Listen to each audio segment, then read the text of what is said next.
लाचारी बंदर की कहानी। एक समय की बात है। एक घने जंगल में एक चालाक लेकिन बहुत ही लाचार बंदर रहता था। वह बूढ़ा हो चुका था, इसलिए अब पेड़ों पर फुर्ती से कूदना फांदना उसके लिए मुश्किल हो गया था। खाने के लिए उसे अब दूसरों पर निर्भर रहना पड़ता था।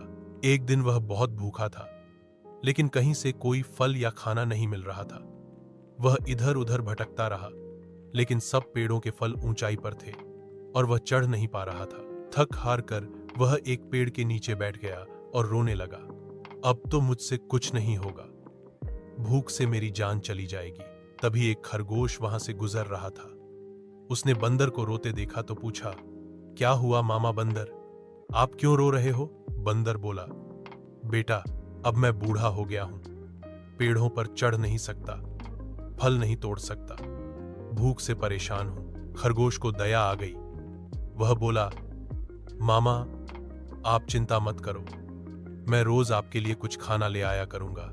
उस दिन से खरगोश रोज बंदर के लिए फल और सब्जियां लाने लगा। धीरे धीरे और जानवरों को भी मामा बंदर की हालत के बारे में पता चला और सबने मिलकर उसकी मदद करनी शुरू कर दी।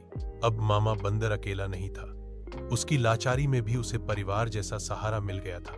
सीख, मॉरल, जब हम किसी की मदद करते हैं तो समाज में प्यार और इंसानियत बढ़ती है।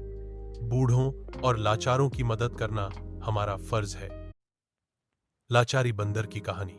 एक समय की बात है। एक घने जंगल में एक चालाक लेकिन बहुत ही लाचार बंदर रहता था। वह बूढ़ा हो चुका था, इसलिए अब पेड़ों पर फुर्ती से कूदना फांदना उसके लिए मुश्किल हो गया था। खाने के लिए उसे अब दूसरों पर निर्भर रहना पड़ता था। एक दिन वह बहुत भूखा था, लेकिन कहीं से कोई फल या खाना नहीं मिल रहा था। वह इधर उधर भटकता रहा, लेकिन सब पेड़ों के फल ऊंचाई पर थे और वह चढ़ नहीं पा रहा था। थक हार कर वह एक पेड़ के नीचे बैठ गया और रोने लगा। अब तो मुझसे कुछ नहीं होगा, भूख से मेरी जान चली जाएगी। तभी एक खरगोश वहां से गुजर रहा था।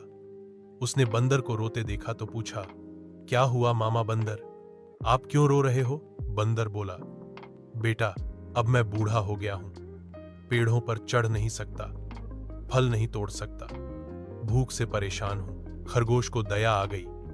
वह बोला, मामा, आप चिंता मत करो, मैं रोज आपके लिए कुछ खाना ले आया करूंगा। उस दिन से खरगोश रोज बंदर के लिए फल और सब्जियां लाने लगा। धीरे धीरे और जानवरों को भी मामा बंदर की हालत के बारे में पता चला और सबने मिलकर उसकी मदद करनी शुरू कर दी। अब मामा